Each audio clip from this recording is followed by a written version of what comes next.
Mga kapatid, Cheryl Cosim po. Today is November 7 at narito ang update ukol sa Bagyong Uwan. Nakausap natin ang Pag-asa. Ito ay nasa severe tropical storm strength na. May layo itong 1,350 kilometers east ng Eastern Visayas. Inaasahan na tonight, ngayong gabi ng Biyernes o bukas ng Sabado ng madaling araw ay papasok na po ito ng Philippine Area of Responsibility.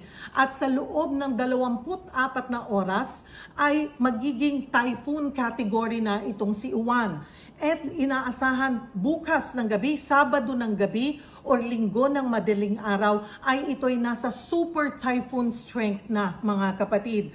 At inaasahan po ang landfall pa rin ng Bagyong Uwan ay nasa may eastern section daw po, posible eastern section ng Calabarzon, eastern section ng Central Luzon, or eastern section ng Northern Luzon. Bukas ay posible nang magtaas ng storm warning signals at inaasahan habang papalapit itong Bagyong Uwan ay umabot pa sa signal number 5 ang kanilang itataas.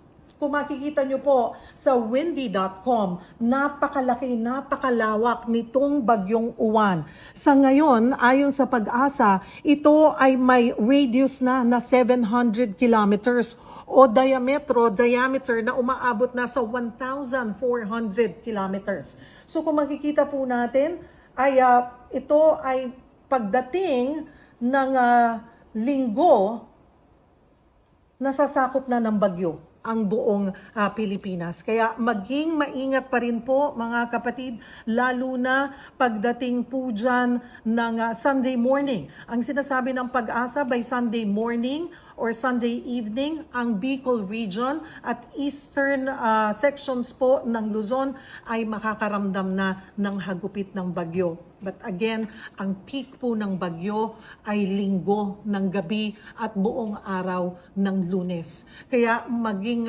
maaga po tayo, makinig po tayo sa mga authorities, mga kapatid. Patuloy kayong tumutok sa News 5, sa 1PH at sa 1 News para sa update ukol sa Super Bagyong Uwan.